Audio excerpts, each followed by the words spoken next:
அனைவருக்கும் வணக்கம். இன்னைக்கு முதன்முறையாக எடிட்டர்ஸ் யூனியன் இவ்வளவு பிரம்மாண்டமாக இவ்வளவு கூட்டத்தோட, அதாவது டைரக்டர்ஸ் யூனியன் கூட பதவியேற்புக்கு இவ்வளோ டைரக்டர்ஸ் வந்ததில்லை. எடிட்டர்ஸ் யூனியன் வந்திருக்காங்கன்னா அது புதிய ரத்தம் வந்திருக்கு. அது ஒரு வகையில் சிறப்பு தான். புதிய ரத்தம் வர்றதுங்கிறது ஒரு சிறப்பான விஷயம். தமிழ் திரைப்படத்துறையில் இப்போ இருக்கிற காலகட்டத்தில் எல்லோரும் இணைந்து சுமூகமாக பணியாற்றினால் மட்டும்தான் சங்கங்கள் இன்னும் சிறப்பாக இருக்க முடியும். அதை மிக சிறப்பாக உணர்ந்து புதிய நிர்வாகிகள் சிறப்பாக பணியாற்றணும். நான் சொல்லும்போது சொன்னாங்க எவ்வளோ கஷ்டம்னு இல்லை, இருக்கிற எல்லாரையும் ஒன்றிணைக்கிறதுங்கிறது, ஒரு குடும்பமாக ஒன்றிணைக்கிறதுங்கிறது ரொம்ப உண்மையிலே கஷ்டமான விஷயந்தான். அது மட்டும் இல்லாமல் மணி சார் பேசும்போது சொன்னார், படைப்பாளிகள் ஆரம்பித்து அதை எந்த பெப்சியை எடுத்து போராடினாரோ அந்த பெப்சியை காப்பாற்ற வேண்டிய இடத்துல உட்காந்துருக்காருன்னு. அன்னைக்கு நான் செய்த செயலும் இன்னைக்கு நான் செய்து கொண்டிருக்க செயலும் ரெண்டும் ஒன்று தான், வேற வேற ஃபார்மேட்டில் இருக்குது. எந்த நோக்கத்துக்காக படைப்பாளி ஆரம்பிக்கப்பட்டதோ, அதாவது படைப்பாளிகளோட சுதந்திரம் பாதிக்கப்படக்கூடாது, என்ன மாதிரியான திரைப்படங்களை எடுக்கணுங்கிறது படைப்பாற்றல் இல்லாத மற்ற யாரும் டிசைட் பண்ணக்கூடாது. அப்படி பாலுமகேந்திரா வெற்றிமாறன் சொன்னாங்க, பாலுமகேந்திரா சார் ஆரம்பித்த பிரச்சனை தான் அது. ஒரு எடிட்டரா, ஒரு ஸ்டில் ஃபோட்டோகிராஃபரா, ஒரு டைரக்டர் ஒர்க் பண்ணக்கூடாது அப்படிங்கிற ஒரு பிரச்சனையில் வந்தது தான்.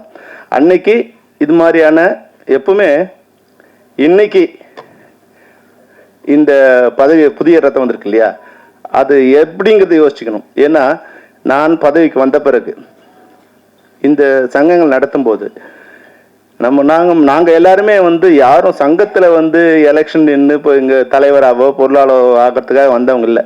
நான் டைரக்டராகவும் வந்தேன், அவர் எடிட்டராக வந்தார், ஒரு கேமராமேனாக வந்தார். தவிர சங்கத்தை காப்பாற்றுக்காக நாங்கள் வரல. வந்த பிறகு சிச்சுவேஷன்ஸ் மாறும்போது நம்ம ஓய்வு நேரங்களில் இந்த சங்கத்துக்கு பணியாற்றாலும் வரும். அது மாதிரி வரும்போது என்ன ஆயிடுச்சுன்னா, இப்போ இருக்கிற சூழ்நிலையில் சங்கங்களில் நிர்வாகியாக வர்றதே ஆபத்துங்கிற ஒரு சிச்சுவேஷன் வந்துடுச்சு. அது அப்போ அந்த நேரத்தில் இருந்தது. அது என்னன்னா, அதிகாரம் செலுத்துவதற்கான ஒரு அமைப்பாக இருந்தது. இப்போ நான் பெப்சிக்கு தலைவர் ஆன பிறகு ஒரு யூனியனும் ஒரு சங்கத்தையும் நேரடியாக அழைச்சி எந்த அராஜகத்தால் இல்லை எந்த மீறுதலால் யாரெல்லாம் நமக்கு எதிரியாராங்க, யாரோ ஒருத்தர் பண்ணுறதுக்கு, யாரோ ஒருத்தர் பண்ணும்போது அது மொத்தமாக பெப்சி அராஜகம், இல்லை டைரக்டர்ஸ் யூனியன் அராஜகம், இல்லை ஃபைட்டர்ஸ் யூனியன் அராஜகம், அது மாதிரி மாறிடுது. அப்போ இந்த சுயமான சுய ஒழுக்கத்தை முதல்ல நம்ம கடைபிடிக்கணும். படப்பிடிப்புகளை சுய ஒழுக்கம் இருக்கணும், கட்டுப்பாட்டு இருக்கணும். எடுத்ததுக்கெல்லாம் வன்முறையோ இல்லை தன் பணப்போக்கின போக்குள்ளேயே செயல்படக்கூடாதுங்கிறது முதல்ல அதை செயல்படுத்தி, என்ன நோக்கத்துக்காக நான் படைப்பாளியை நாங்கள் ஆரம்பித்தோமோ அந்த நோக்கத்தை இப்போ நிறைவேற்றிக்கிட்டு இருக்கோம். இன்னைக்கு திரைப்படத்துறையில் இருக்கிற பெப்சி இதில் இருக்கிற எல்லா சங்கங்களும் சுய ஒழுக்கத்தோடும் சுய கட்டுப்பாடும், எந்த விதமான பிரச்சனையாக இருந்தாலும் அதை பேசி தீர்த்து கொள்ள வேண்டுமே தவிர படப்பிடிப்பை நிறுத்துவது, படப்பிடிப்பில் தகராறு பண்ணுறது, இது மாதிரி எந்த விதமான பிரச்சனை இருக்கக்கூடாதுன்னு இந்த கடந்த 5 வருடங்களாக போராடி, 7 வருடங்களில் போராடி, கடந்த 3 வருடங்களாக அந்த பிரச்சனை சுமூகமாக இருந்துகிட்டு. இப்போ எந்த விதமான பிரச்சனையும் தயாரிப்பாளர்களுக்கோ இல்லை திரைப்படத்துறையை சேர்ந்த தொழிலாளர்களுக்கோ இல்லாத ஒரு சூழ்நிலை. இது உருவாக்குறதுங்கிறது சாதாரணமான விஷயம் இல்லை. தினமும் அவர்களுக்கு நிர்வாகிகளை அழைச்சி நிர்வாகிகளை பேசி நம்ம எப்படி இருக்கணும், என்ன மாதிரியா இருக்கணும். இன்னைக்கு இருக்கிற காலகட்டத்தில் முன்னாடிங்கிறது நமக்கு ஆல்டர்னேட்டிவ் கிடையாது. இன்னைக்கு எப்போ டிஜிட்டல் யுகம் மாறுச்சோ அப்போ யார் வேணாலும் படம் பண்ணலாம், யார் வேணாலும் படம் பண்ண முடியும் அப்படிங்கிறத எல்லாருக்கும் புரிய வச்சு, நம்ம இன்னைக்கு தொழில்துறையில் நம்ம மட்டும்தான் இருக்கிறதுக்கு காரணம் நம்மளுடைய டெக்னிக்கல் எக்ஸலன்ஸ். நம்மளை மாதிரி டெக்னிக்கல் எக்ஸலன்ஸ் உள்ளவங்க வெளியே இல்லை. அதனால நம்ம இன்னும் பண்ணிக்கிட்டு இருக்கோம். அப்போ இந்த டெக்னிக்கல் எக்ஸலன்ஸ் எல்லாரும் அப்டேட் பண்ணிக்கணும் அப்படிங்கிற ஒரு சுய ஒழுக்கத்தையும் தொழில் வளத்தையும் எல்லா சங்கங்களுக்கும் நாங்கள் பண்ணணுங்கிறதுல சொல்லிட்டு இருக்கோம். அதை சிறப்பாக செஞ்சுட்டு இருக்கோம். இதில் சில பிரச்சனைகள் வரத்தான் செய்து, நான் இல்லைன்னு சொல்லலை. அதுபோல் இப்போ மணி சார் சொல்லும்போது இவர் வெற்றிமாறனும் யார் பேசினா முன்னாடி இளவரசன் பேசும்போது சொன்ன விஷயம் உண்மையில நல்ல விஷயம் என்னன்னா, பொதுவாக ஒரு பதவி ஏற்புனா தோல்வி அடைஞ்சவங்க அந்த பதவிக்கு வரமாட்டாங்க, பதவி ஏற்பு கூட வரமாட்டாங்க. அவ்வளோ ரைவல்ரி இருக்கும். ஆனால் இந்த சங்கத்தில் உண்மையாகவே ஒரு சந்தோஷமான விஷயம் என்னன்னா, உமா சங்கர் பாபும் அசோக் மேத்தாவும் இங்கே இந்த பதவி ஏற்றுக்கு அவங்க உட்காந்து இந்த மேடையில் இருக்காங்கன்னா இந்த மாற்றத்தை உருவாக்கியது நான் தான். அந்த தான் எனக்கு சந்தோஷம். வந்து வெற்றி தோல்வி இதெல்லாம் விஷயம் இல்லை. வந்து புதுசாக வந்திருக்காங்க. இதே மாற்றம் எங்கள் யூனியனில் நடந்தது. இப்போ அமீர், சேரன் இவங்கெல்லாம் வந்து ஒரு 10 வருஷத்துக்கு முன்னாடி புதுசாக வரணும்னு நினச்சாங்க. ஆனால் இதை வந்து எனக்கு தெரிஞ்சிருந்தா நான் உடனே அசோக் மேத்தா கூப்பிட்டு சொல்லுவேன், வித்ரா பண்ணி. ஏன்னா இன்னைக்கு மேடையில் வந்து இவ்வளோ டைரக்டருக்கு காரணமே வெற்றி பெற்ற எல்லா எடிட்டர்ஸும் இன்னைக்கு மார்க்கெட்டில் இருக்காங்க. அவங்க வந்து படம் பண்ணிட்டு இருக்காங்க. எல்லா டைரக்டர்ஸும் கனெக்ஷன் இருக்காங்க. ஸோ அவங்க எல்லாருமே கொண்டு வந்து இன்னைக்கு அவங்க டைரக்டர் உட்கார வச்சுட்டாங்க. அப்போது யங் பிளட் வரும்போது நீங்கள் கூட வித்ரா பண்ணியிருக்கலாம்னு கூட நான் சொல்லியிருப்பேன். நிச்சயமாக எலெக்ஷன் நடந்ததும் தெரியாது. பெரும்பாலும் வந்து நடக்கிற மாதிரி அவங்க யூனியன் வந்து ஒரு சாஃப்டான யூனியன், வெளியே இது வரைக்கும் தெரியாது. இன்னைக்கு தான் இவ்வளோ பேர், இவ்வளோ கேமராஸோ, இவ்வளோ பேர் அரங்க நிறைஞ்சிருக்கிறது இன்னைக்கு தான் எனக்கு தெரிஞ்ச முதல் முறை. முதல்ல ஒரு 3 ரோல் மட்டும்தான் ஆள் இருப்பாங்க. அது வந்து பெப்சி சங்க நிர்வாகிகள் இருப்பாங்க. வந்தவொடனே வந்து மாலை போட்டு போறவங்க இருப்பாங்களே தவிர வந்து எடிட்டர்ஸ் யூனியன்லேருந்து வந்தவங்க வந்து ஒரு 5-6 பேர் தான் இருப்பாங்க. ஆனால் இன்னைக்கு மனம் நிறைந்து நீங்கள் எல்லாரும் சேர்ந்துருக்கீங்க. கோபி வந்து சொல்லும்போது நிறைய விஷயங்களை சொன்னாங்க. ஒரு நல்ல விஷயத்துக்கு வந்து நல்ல தொடக்கம் இதுவாயிடும். அப்போ இந்த தொடக்கம் வந்து அவங்களுடைய எண்ணம். இந்த 50 வருஷத்துல யாரெல்லாம் இதெல்லாம் பண்ணாங்க அப்படின்னு வந்து பழைய ஆட்களை நினைவு கூர்ந்து பழைய நிர்வாகிகளை மேடையில் உட்கார வச்சு இவங்க பதவி ஏற்கிற விஷயம் வந்து உண்மையிலேயே நல்ல விஷயம். அது மட்டும் இல்லாமல் நான் இந்த மேடையில் இன்னும் 2 இதுக்கு வர்றதுக்கு காரணம் வந்து, நான் முதல்ல வந்து பி கந்தசாமி அவங்ககிட்ட தான் எடிட்டிங் அசிஸ்டண்டாக ஒர்க் பண்ணிட்டு இருந்தேன். முதல்ல வந்து எடிட்டிங் அசிஸ்டண்டாக ஒர்க் பண்ணேன். அங்கே வரும்போது R Sundararajan sir, Manivannan sir இவங்களாம் அங்கே வந்து அவர்கிட்ட ஒர்க் பண்ணிட்டு இருக்கும்போது அன்னைக்கு விஜயவாகினியில் வந்து ஒரு 20, உங்களுக்கு தெரிஞ்சிருக்கும், வந்து ஒரு 20-15 எடிட்டிங் ரூம் ஒரே இடத்துல இருக்கும். எல்லா டைரக்டர்ஸும் அங்கே தான் வருவாங்க. இப்போ எல்லாருமே வந்து பார்த்து கே ரங்கராஜிலேருந்து பாரதி ராஜா சார்லேருந்து அன்னைக்கு இருக்கிற எல்லா டைரக்டர்ஸும் பெரும்பாலும் 80% அங்கே தான் இருப்பாங்க. அவர்கிட்ட அசிஸ்டண்டாக சேர்ந்து அதுக்கப்புறம் மணிவண்ணன் உதவியாளராக இருக்கும்போது நான் முதலாக வந்து அசிஸ்டன்ட் டைரக்டருங்கிற இடத்துக்கு போனது வந்து இப்போ கௌதம் சாரோட ரூமுக்கு தான் நான் வந்து எங்கே இருக்காங்க கௌதம் சார் ரூமுக்கு தான் வந்து எடிட்டிங் அசிஸ்டண்டாக போனேன். அப்போல்லாம் வந்து என்னென்னா அசிஸ்டன்ட் டைரக்டர் வந்து எப்படின்னா நித்திய இது என்னது பூர்ணகன் நித்திய கண்ணும் பூர்ண ஆயுசுங்கிற மாதிரி எந்த நேரம் ஒன்றாலும் வந்து யார் வேணாலும் வேலையிலேருந்து எடுத்துடலாம். சாப்பாடு கூட வந்து அவங்க போட்டால் சாப்பிடலாம். அந்த மாதிரி நிலையில் பெரும்பாலும் மணிவண்ணன் சார் அசிஸ்டன்ட் வந்து ஒரு 10-11 பேர் இருப்பாங்க. தயாரிப்பாளர் வந்தால் ஒரு 3 பேர் மட்டும் எடிட்டிங் வரணும்னு சொல்லுவார். ஆனால் கௌதம் சார் என்ன பண்ணுவார், அவருக்கு அன்றைக்கி ராமநாராயண் கம்பெனி ஒர்க் பண்ணிருக்கோம், 4-5 கம்பெனி ஒர்க் பண்ணிட்டு இருப்பாங்க. அப்போ எல்லாம் வந்து அங்கே வரும்போது எல்லா அசிஸ்டன்ட் டைரக்டருமே வர வச்சு அங்கே உட்கார வச்சு சாப்பாடு போட்டு யாராக இருந்தாலும் அங்கே வந்து சாப்பிட்லாம். எப்படி ராஜாபுரத்தில் வந்து விஜயகாந்த் சார் ஆஃபீஸ் போனால் சாப்பிடலாம் நிலைமை இருந்ததோ, அது மாதிரி கௌதம் சார் ஆஃபீஸில் வந்து நாங்கள் மணிவண்ணன் அசிஸ்டன்ட் யார் போனாலும் எப்போ போனாலும் சாப்பிட்லாங்கிற ஒரு அப்போ வந்து ஒரு அட்டாச்மெண்ட் வந்து டைரக்டர் எடிட்டர்ஸோட ஒரு அட்டாச்மெண்ட்டு. அது மாதிரி வெற்றிமாறன் சொல்றது கூட அவரோட ஸ்டைல், என்னோட ஸ்டைல் கூட அதுதான். வந்து நான் ஒரு கதையை வந்து என்னுடைய ஒரு புதுசாக ஒன்று கிரியேட் பண்ணும்போது அதை மற்றவங்களுக்கு நம்ம சொல்ல முடியாது. அவங்களால அந்த மாற்றம் இப்போ நிகழ்ந்த மாற்றம் வந்து 20-30 வருஷம் கழிச்சு நிகழ்ந்த மாற்றம் நான் வரும்போது நான் நினைக்கிறத மற்றவங்களுக்கு சொன்னால் அங்கே போய் மேனேஜர் சொல்லுவார், இவெல்லாம் என்னப்பா டைரக்டர் இவன் வந்து தண்ணி கஷ்டம் இருக்கும்போது இவெல்லாம் ரோடு ஃபுல்லாக தண்ணி ஊற்றிட்டு இருக்கானுங்க, இவனுக்கு வந்து வண்டியாக தண்ணி ஊற்றுறானுங்க அப்படின்னு. மற்றவங்க பாட்டிலாக தண்ணி அடிச்சுட்டு இருக்கும்போது நாங்கள் வண்டியாக ரோட்டில் தண்ணி ஊற்றிட்டு அவங்களுக்கு வந்து கஷ்டமாக போச்சு. நம்ம வந்து இன்னொரு சொன்னோம் சார், ஒரு ஷார்ட் எடுக்கணும்னு நினச்சேன். அதாவது வந்து என்னென்னா நைட் எஃபெக்டில் ராஜாஜி ஹாலில் ஒரு பிளாக் அண்ட் ஒயிட்டில் ஒரு ஷார்ட் வேணும். அதுக்கு வந்து அந்த லைட் பண்ணால் ப்ரௌன் அண்ட் ஒயிட்டாக தான் வருது தவிர பிளாக் அண்ட் ஒயிட்டாக வரல. ப்ளீச் அவுட் ஆனால் ஃபுல்லாக ஒயிட் ஆகிடுது. அப்போ வந்து ஒரு ஐடியா பண்ணி என்ன பண்ணோம், அந்த ஸ்டெப்ஸோட முனையில் மட்டும் வந்து ஒரு ஒயிட் வாஷ் சுண்ணாம்பு வச்சு இது பண்ணால் லைட் பண்ணும்போது இது ஒயிட்டு அது பிளாக் அண்ட் எல்லாம் தெரியுங்கிறதுக்காக நான் வந்து ஆர்ட் டைரக்டர்கிட்ட சொல்லி, சார் கொஞ்சம் இது மட்டும் வந்து நைட் ஷூட்டிங்கு வந்து இது பெயிண்ட் பண்ணி கொடுங்க அப்படின்னு. உடனே அவர் போனார் ரவுத்தர் ஃபிலிம்ஸில். அப்பா இவங்களை வச்சா விஜயகாந்த் இப்போவே மதுரைக்கு போக வேண்டியதான்ப்பா, கவர்மெண்டாலேயே ராஜாஜாலுக்கு வந்து சுண்ணாம்பு அடிக்க முடியல, இவங்க ராஜாஜாலுக்கே சுண்ணாம்பு அடிக்க சொல்கிறாங்க. இப்போ இதையெல்லாம் மீறி தான் வரணும். இதையெல்லாம் மீறி வரும்போது அன்னைக்கு நல்ல வேலையாக நான் வந்து என்னோட ஒர்க் பண்ண என்னோட சீனியர் வந்து எடிட்டிங் அசிஸ்டண்ட்டாக இவர் எடிட்டராக இருந்ததால், ஜெயச்சந்திரன் எடிட்டராக இருந்ததால் அவங்க கொஞ்சம் காப்பாற்றி நம்ம எடுக்கிற விஷயங்களை வந்து தயாரிப்பாளர் காமிக்காமல் ஏதாவது தப்பாக இருந்தால் கூட அது நமக்கு நாமே இது வச்சு அப்போ புதிய டைரக்டர்களை வந்து காப்பாற்றுறது வந்து முதல்ல எடிட்டர்ஸ் தான் முதல்ல காப்பாற்று. அதனால் அந்த வகையில் எடிட்டர்ஸோட எனக்கு வந்து ஒரு நல்ல அட்டாச்மெண்ட். அப்போ அவங்களோட அந்த உறவு வந்து தொடர்ந்து பயணிச்சுட்டே இருக்கு. ஆனால் இப்போ வரும்போது என்ன ஒரு ப்ராப்ளம் இருக்குன்னா, அப்போ வந்து எடிட்டிங் ரூம் வந்து ஒரு குடும்பமாக இருந்தது. எடிட்டிங் ரூமில் டைரக்டர் அசிஸ்டண்ட்டு, எடிட்டர் அசிஸ்டன்ட்ஸு ஒரு 10 பேர் எப்பவுமே இருப்போம்.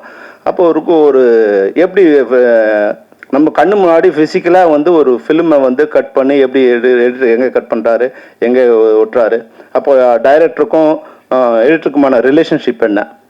சமயத்தில் வந்து டைரக்டர் அப்போ வந்து பெரும்பாலும் வந்து நைட்டில் தான் மணிவண்ணன் சார் வந்து ஒர்க் பண்ண வருவார். அவர் ஃபுல் டயர்டாக இருப்பார். அப்போ என்ன பண்ணுவார்னா, அவர் நினச்சி கட் சொல்கிறதுக்குள்ளே அவர் கொஞ்சம் டைம் ஆகும். மார்க் அப்போ வந்து சீன் பேக்கில் மூவி வேலையில் தான் மார்க் பண்ணணும். மார்க் பண்ணால் கை வச்சார்னா ஒரு 4 ஃப்ரேம் ஓடிடும். அப்போ வச்சுட்டு கட் பண்ணி மார்க் பண்ணும். அவர் கட் பண்ண இடத்துல மார்க் பண்ண இடத்துல கட் பண்ணி மறுநாள் காமிச்சா எடிட்டர் திட்டுவார், என்ன கௌதமன் நான் சொன்ன மாதிரி நீ கட் பண்ணலையே, லூஸாக இருக்கேன்னு. அப்போது அதுலேருந்து என்ன பண்ணுவார் கௌதம் சார் என்ன பண்ணுவார்னா, அவர் கட் பண்ண சொன்னால் கட் பண்ண மார்க் ஒன்று வச்சுப்பார், அவரோட மார்க் ஒன்று வச்சுப்பார். கட் பண்ணதுலேருந்து ஒரு 8 அடி முன்னாடியோ பின்னாடியோ. அப்போ அவர் இங்கே ஃப்ரேமை பார்க்கறத விட மணிவண்ண மூஞ்சியே பார்த்துட்டு இருப்பார். அவர் எங்கே கட் பண்ண நினைக்கிறாருங்கிறத முதல்ல அவர் பார்த்துருவார். டக்குன்னு அந்த ஃப்ரேம் மார்க் பண்ணிக்கிட்டு மறுநாள் வந்து அவர் கொடுத்த மார்க்கிங்லேயே அந்த கட்டிங் இருக்காது, இவர் ஒரு கட் பண்ணி அதை காமிப்பார். அப்போ பாரு இப்போ எப்படி இருக்கு கௌதமன் நான் சொன்ன மாதிரி இருக்குல்ல. அப்போ ஒரு எடிட்டர் வந்து மார்க்கிங் மட்டும் இல்லை, எடிட்டர் டைரக்டரோட ரியாக்ஷன் அவங்க ஃபேஸ் வச்சு எங்கே கட் பண்ண நினைக்கிறாங்க, அவங்களுக்கு என்ன தேவைப்படுதுங்கிறத கூட வந்து கூர்ந்து கவனிச்சது. அப்படி ஒரு காலகட்டம் இருந்தது. இப்போ என்னென்னா ஒரு ஃபிசிக்கலாக நிறைய பேரை நான் சொல்லலை, நான் பார்த்த வகையில் சொல்லும்போது ஆன் ஸ்பாட் ஒர்க் பண்ணுற எடிட்டிங்கிறது வந்து ஜஸ்ட்டு அது வந்து ஒரு அசம்பிளிங், என்ன ஷாட் வேணும் என்ன எப்படி வேணுங்கிறது ஒரு அசம்பிளிங்கை தவிர அது வந்து ஒரு உயிர் கொடுக்குற ஒரு இதுவாக இருக்காது. டைரக்டர் வந்து ஏதாவது மிஸ் ஆக ஷாட் எடுக்கணும், இல்லை வந்து ஃப்ரேம் வைக்கும்போது அதில் வந்து சிஜி பண்ணுறதுக்கு உண்டான வந்து மார்க்கிங் பண்ண ஒரு இதுவாக இருக்கணும். தவிர அந்த ஷார்ட்டை வந்து எடிட்டிங் ரூம் வந்து எடிட்டரும் டைரக்டரும் உட்காந்து ரஷ்ஷை பார்த்து என்ன மாதிரி வேணும் அப்படிங்கிறது எடிட் பண்ணால் இன்னும் கொஞ்சம் உயிரோட்டமாக இருக்குங்கிறது என்னோட கருத்து. ஆனால் வந்து நீ சும்மா பழைய புராணம் பாடாதுன்னு மற்றவங்க நினைக்கலாம். ஆனால் படங்கள் பார்க்கும்போது எனக்கு தோணும், இது மாதிரி வந்து படங்கள் பார்க்கும்போது இன்னும் கொஞ்சம் இது உயிரோட்டமாக இருந்தால் நல்லா இருக்கும். அப்போ எடிட்டருங்கிறவங்க வந்து சும்மா வந்து கட் பண்ணி ஓட்டுறவங்க கிடையாது எடிட்டர். அவங்க வந்து அதை வந்து ஒரு பிரம்மன் மாதிரி அந்த வந்து அதை ஒரு உயிர் கொடுக்க வேண்டிய ஒரு கட்டாயத்தில் இருக்காங்க. ஒரு அந்த ஃபிலிம் ஷார்ட்டுங்கிறது வந்து வெறும் செங்கல் தான், வெறும் செங்கல் அடுக்கிறவன் வந்து மேஸ்திரி. அதில் வந்து சிற்பமாவோ இல்லை வந்து ஒரு கட்டிடமாவோ கட்டுறோம்னா ஒரு கலைஞன். அப்போ எடிட்டர் வந்து ஒரு அடுக்கிற மேஸ்திரியா இல்லாமல் வந்து அது கட்டுற கலைஞனாக இருக்கிற படங்கள் பார்த்தீங்கன்னா சாதாரண படங்கள் கூட மிக பிரம்மாண்டமாக வந்து அதை உருவாகி நல்லமா இருக்கு. அப்போ நீங்கள் இப்போ எடிட்டர்ஸோட இப்போ கோபி வந்து சொன்ன விஷயங்கள்ல இந்த விஷயங்கள் எல்லாம் ஓகே. ஆனால் இப்போ நான் எது வந்து லேக்கிங்காக இருக்குன்னு நினச்சா, ஒன்று மெம்பர்ஸ் ஒர்க் பண்ணணும். மெம்பர்ஸ் ஒர்க் பண்ணுறது வந்து டைட் பண்ணணும். இப்போ ஒரு சில விஷயம் கோபிக்கு தெரியணும், மற்ற நிர்வாகிகளுக்கு கூட தெரியணும். என்னன்னா இன்னைக்கு முன்னாடி இப்போ இலவசம் சொல்லும்போது சொன்னார், முன்னாடி வந்து நாங்கள் என்ன பண்ணுவோம்னா யூனியன்ஸுக்கு பணம் வரலன்னா மற்ற யூனியன்ஸுக்கு பணம் வரலன்னா எடிட்டிங்கில் சொல்லி எடிட்டிங் நிறுத்துவோம். ஆனால் இப்போ எடிட்டிங் எங்கே நடக்குதுன்னே எங்களுக்கு தெரியல. ஸ்பாட்ல நடக்குதா இல்லை வீட்டில் நடக்குதா எங்கே நடக்குதுன்னு தெரியல. ஒரு 4-5 காப்பி இருக்குது, இங்கே போய் நிறுத்தினா இன்னொரு இடத்துல எடிட்டிங் நடக்குது, வேற இடத்துல எடிட்டிங் நடக்குது. அந்த எடிட்டர் நம்மளா இருக்காரான்னு கண்டுபிடித்துக்குள்ள லேட் ஆயிடுது. அந்த எடிட்டர் நம்மளா இருந்தா கூட அவர் தன்னை காப்பாற்றிக்கிறதுக்கு வந்து அது கோஆப்ரேஷன் வந்து ரொம்ப கம்மியாக இருக்கு. அப்போ இப்போ இருக்கிற நிர்வாகிகளுக்கு நாங்கள் வந்து ஒரு ப்ரெஷர் கொடுக்குறோம். ஏன்னா இப்போ 23 யூனியன் எப்படி ரன் ஆகுதுன்னா ஒருத்தரை நம்பி அப்போ ஒருத்தருக்கு பணம் வரலைங்கிற போது இது ஷூட்டிங் ஸ்பாட்டாக இருக்கும்போது டைரக்டருக்கு ஒரு ப்ரெஷர் கொடுக்குறோம், எடிட்டிங்காக இருக்கும்போது எடிட்டருக்கு ஒரு ப்ரெஷர் கொடுக்குறோம், ரீ ரெக்கார்டிங் நடக்கும்போது மியூசிஷியனுக்கு ஒரு ப்ரெஷர் கொடுக்குறோம். அது அப்போ அந்த இது வரும்போது தான் இந்த நம்ம அவங்களோட அதாவது வந்து அவங்களோட உழைத்த ஊதியம் கூட வாங்குறதுக்கு சில இடங்கள்ல கஷ்டமாக இருக்குது. அப்போ நம்ம வந்து ஒரு ஆர்கனைஸ் பண்ணுறோம். அப்போ ஆர்கனைஸ் பண்ணும்போது நம்ம மெம்பரே நமக்கு அகைன்ஸ்டாக கூட ஆகிற ஒரு சுச்சுவேஷன் வந்துடுது. அப்போ எடிட்டரை வந்து ஒரு ப்ரெஷர் கொடுத்தா அந்த எடிட்டர் வந்து கஷ்டப்படுறாரு. இப்போ இன்னைக்கு வந்து கோபிக்கு வந்து ஒரு சின்ன அட்வைஸ்னா, பழனியப்பனுக்கு என்ன அட்வைஸ்னா, இன்னைக்கு உனக்கு போட்ட ஓட்டு எல்லாம் உனக்கு ஆதரவான ஓட்டு இல்லை, பழைய நிர்வாகத்துக்கு எதிரான ஓட்டு தான் உனக்கு வந்த ஓட்டை தவிர அது என்னன்னா நாங்க கொடுத்த ப்ரெஷர். நாங்க என்ன பண்ணுவோம், அந்த எடிட்டர் வந்து ஒர்க் பண்றாரு, அவர் நான் மெம்பர் வச்சு ஒர்க் பண்றாரு, அவர் டெய்லி தினத்தந்தி பேப்பர் எடுத்துட்டு எந்தெந்த பேப்பர்லாம் நான் மெம்பர் வச்சு ஒர்க் பண்றாங்க இதையெல்லாம் நாங்க வந்து உட்காந்து ஒரு 4-5 பேர் வந்து அதை பார்த்துட்டு ஒரு இதுவா வந்து ஒரு ப்ரெஷர் கொடுப்போம். அப்போ வந்து அவங்க இருக்கிற மெம்பர்ஸை நான் மெம்பர்ஸோட ஒர்க் பண்ணும்போது குறைஞ்சபட்சம் அவங்களுக்கு வந்து மெம்பர்ஸ் வச்சு ஒர்க் பண்றதுக்கு உண்டான இன்ஸ்ட்ரக்ஷன் கொடுப்போம். அது அவங்களால பண்ண முடியாது. ஊதியத்தாலேயோ இல்லை என்ன பிரச்சனை. இன்னைக்கு என்னன்னா அதை ஒர்க் பண்ண வர்றவங்க அபரீதமாக வந்து ஒன்று எடிட்டிங் இன்னைக்கு வந்து ரொம்ப நான் மெம்பர்ஸ் ஒர்க் பண்ணுறது டைரக்டர் 90% மெம்பர்ஸ் நான் மெம்பர்ஸ், அப்புறம் எடிட்டர்ஸ் 60-50% நான் மெம்பர்ஸ், மியூசிஷியன் ஒரு மியூசிஷியன் முன்னாடியாவது வந்து ஒரு ஸ்டுடியோவில் ரெக்கார்டிங் நடக்கும், நாங்கள் போய் பார்க்க முடியும். இன்னைக்கு வந்து எடிட்டிங் அப்புறம் வந்து ரீ ரெக்கார்டிங் வந்து எடிட்டிங்காவது இந்தியாவில் நடக்குது.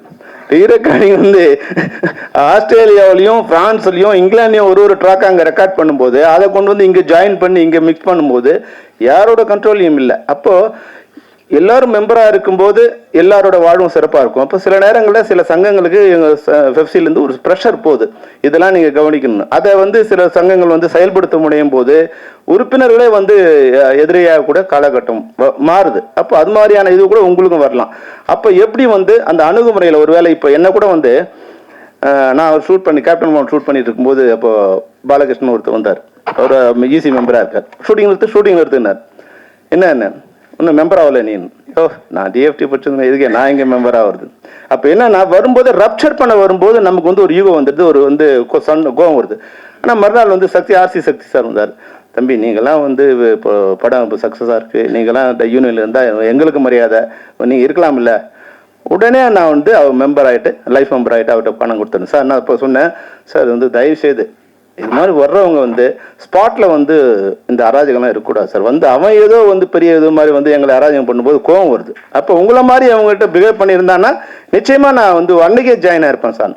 அதுதான் என்னோட நான் என்ன மனநிலையில் இருந்தனோ அதுதான் இன்னைக்கு வர டைரக்டரோ இன்னைக்கு வர எடிட்டரோ அந்த எந்த டெக்னீஷியன் இருந்தாலும் அந்த மனநிலை இருப்பாங்க. அப்போ எங்கள் நிர்வாகிகளுக்கு கூட நான் என்ன சொல்கிறேன்னா, எந்த நேரத்தையும் அவங்கள போய் ஹராஸ் பண்ணுறதோ இல்லை அவங்களோட ஈகோ டச் பண்ணுற மாதிரி இல்லாமல் அவங்களுக்கு எக்ஸ்பிளைன் பண்ண சொல்லி சேர்ந்துருந்தா கூடி வாழ்ந்தா என்ன நன்மைங்கிறது முதல்ல அவங்களை எக்ஸ்பிளைன் பண்ண சொல்லி அதுக்கப்புறமா அவங்கள இருக்க சொல்கிறோம்.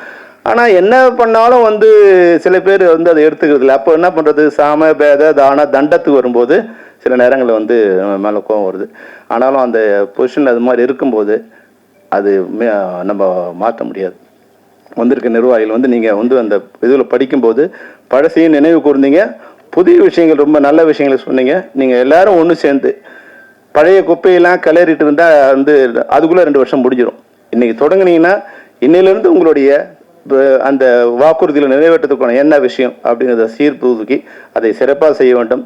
உங்களுக்கு சம்மேளனம் அனைத்து வகைகளும் வந்து உதவிகரமாக இருக்கும். நீங்களும் சம்மேளனத்துக்கு உதவிகரமாக இருக்க வேண்டும் என்று கூறி விடைபெறுகிறேன். நன்றி, வணக்கம்.